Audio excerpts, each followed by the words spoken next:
So I'll be starting up with strings.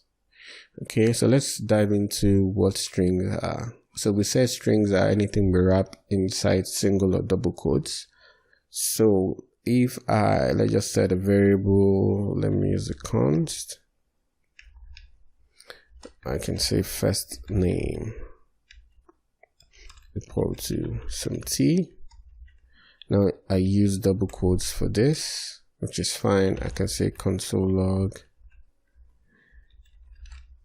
first name. Now when we save, we should see some t there.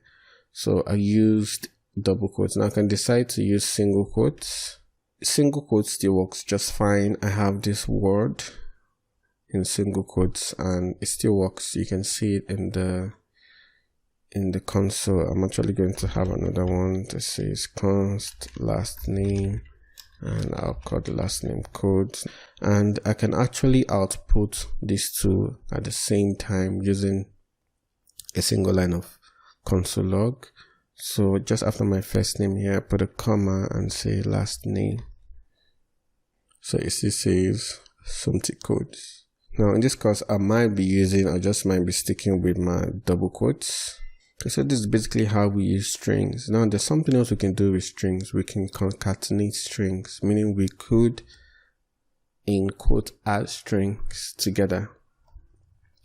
Okay, and for me to do that, I'll just say first name plus last name, and I'll just console log all of this so that we can see that's at work. So I'll say first name plus last name. I'll get rid of this very first one here and save. Now you're gonna see first name and last name, but there is no space in between. So the way to solve that, we're also going to concatenate a space. Okay, space is also a string. So just after this plus, which we use for concatenation, I will add a space using double quotes. Make sure I put the space there and add another plus. So in actual fact, I'm actually adding 3 strings. So whatever string we have in first name plus a space plus last name. So let's save that. And then you can see there is a space in between those 2 strings. So a space is also a string, if you get what I mean.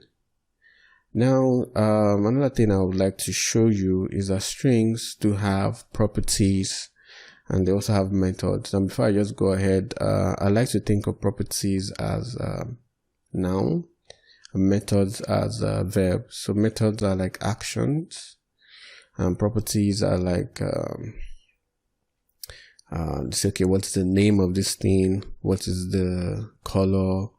Okay, say red. What is, just properties, things that make up that thing. But methods are like actions where we do something to the value to achieve something. I'm going to show you what that looks like with an example. So one of the properties of string is that we can find out the length of a string. So I could say, let's just say console log, so we can quickly see the value in the console. So I'll say first name dot length. Now one of the things you notice about properties is that when we want to use them, we add the dot and then we type in the name of the property. So if I save this, it shows me 6. So 6 is the length of this, how many characters we have in some t. So if I just count 1, 2, 3, 4, 5, 6, so we have 6. So this is how we use properties. Now, so there's so many properties out there you could use. And now I'm just going to go over to methods. Now one of the methods I'm going to use is I'm going to change, let's change this to uppercase. So I'm just say console log and say first name.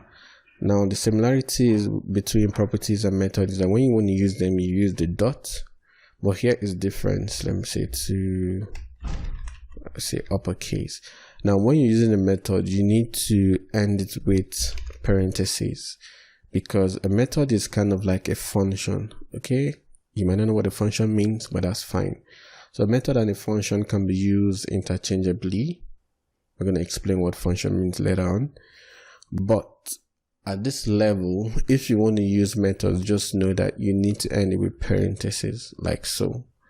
But properties, you don't need the parentheses. You can see it works just fine. So for this, I'm going to just change all of this to uppercase. So when I save, you can see they're all in uppercase.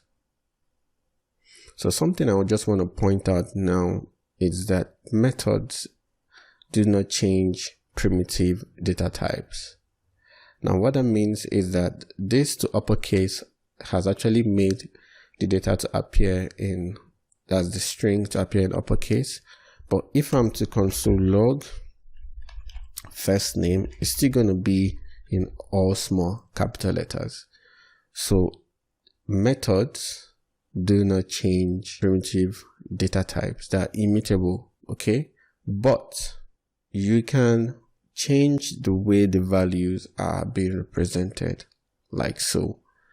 I can decide to, let's use another method before the last console. So I can say console log first name to lowercase, because the method, don't forget your parentheses.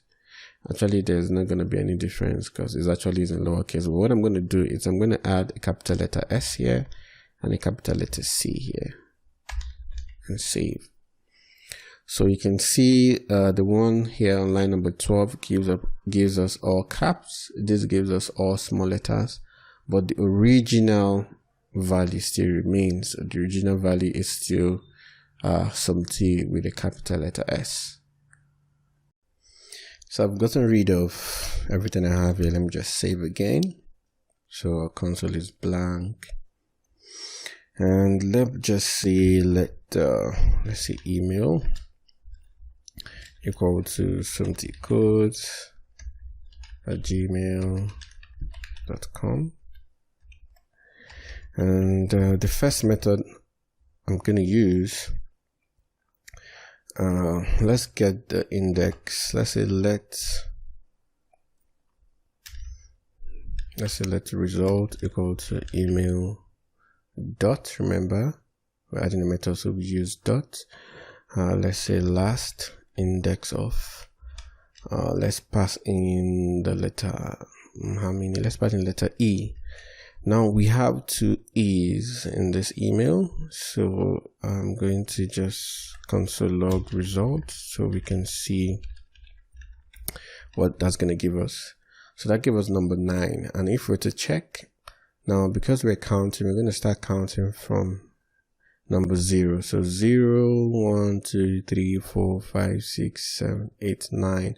So the last E here, it's a 9. That's why we got the 9, is at the index of 9. Okay, and if we're to, let's see, if we're to pass letter O and save, last index of O should be 19. So I believe it is this last O here and not the other ones. So that's what last index of does for us, and we can actually play around with this, but I'm going to come back to that later, so I'll just make it a comment. So the other one we're going to look at is let's say slice. Let result equal to email, which is the original string, dot slice. I'm going to put my parentheses. Now we're going to pass in two values. We're going to pass in the beginning where we want to slice from, so we just need a portion of this email. So 0 is the starting point of where we want, and then we're going to put the end point. So if I were to say 19, like we got, so that means we're starting from 0 and we're going to end in this O. So if I'm to save, you can see it started from 0 and we ended in O, but without the O. Okay, let's add.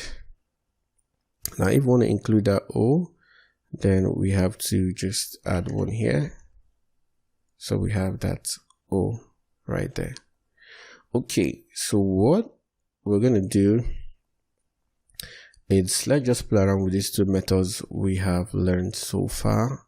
So I want to be able to get the whatever word we have before the at. Okay, So what I might do is, let me just comment line number 6 and uncomment line number 4 and say last index of the art. Let's see at what position do we have at. So it's at position number 11. So take note of that number 11, so I can get rid of, I can make this a comment again and go back to this, uncomment that. So to uncomment, you just remove the double forward slash. So I can say 0 to 11, okay, and save. You can see I get that word, or the word before the at. But what if this email changes? Okay, what if it is now some T, and then we have a problem? We can see we are also getting the at, okay, because the number of words has changed. So this 11, it's no longer where the at is. So this 11 has changed.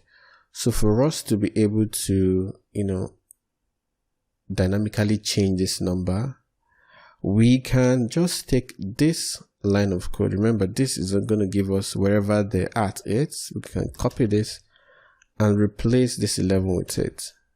Okay, so we're actually slicing. We're starting from 0 and we're going to stop wherever the at is going to be at.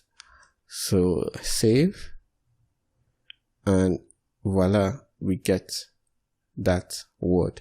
So even if I'm to type something else that looks long email, it still gives us just the word without the at and everything behind that. So this is actually cool. So slice starts with the 0 or wherever you want to start from. We can even decide to start from number 5. And you can see it's going to start from A because that's where the starting point is, and it's going to end where the at is. Okay, but just for the example I showed you, actually use 0. So we're going to look at another method. Let's say result equal to email.substring. Now substring works similar to slice in the sense that we need to pass 2 arguments. So the first is the starting point. Let's say the starting point is 0. But then the next argument is the number of characters to include. So if I say 10, it's going to count 10 characters and include that. So if I save, you can see it has some T code. Unlike slice, where you actually specify where it should end, the character index where it should end. But substring actually counts the character. So if I should put 2 here, it's going to count from 0 and then count 1, 2. So just to make it more, to actually show you the difference, to make it more glaring, I'm actually going to start from number 5. So I'm starting from number 5, but I'm going to count 2 characters. So when I save that, it gives me AC. Okay. So I am going to do another let result equal to email, and then I'm going to say slice 5,2. I'm actually not gonna get anything. It's because we are starting from 5 because we're using slice. Slice is telling to start from 5 and end at number 2. So it doesn't have any value because when it starts from 5, 2 it's behind it. Okay, but for substring, let's get rid of that. Substring starts from 5, and then the next argument or the next value which you're passing in is actually telling how many characters it should get after it starts. So that gives us the 2 characters. Then another, let's just comment that out. Another method I want to show you, it's let's say replace. Okay, now replace takes in also 2 arguments. It takes in 2 things. So it takes, the first one is, what am I replacing? What am I going to look for, and what do you want me to replace? So I want to replace all the O's, or rather just replace the first O and turn it to A. So a replace just replaces the first character that it finds, that it's what you passed in here. So 0 or O is going to be the first O where we have sum, so I change it to sum by changing the O to A, and then every other O still remains where they are. But one thing you should take note is that when we're using methods, we tack it on by using the dot, and then put the method name, and then we put in the parentheses. Now parentheses could be empty depending on the kind of method you're working with, or you might need to write something inside the parentheses, which are the things that the method needs to perform its function. So in the next video, we're going to be looking at numbers and other kind of data types.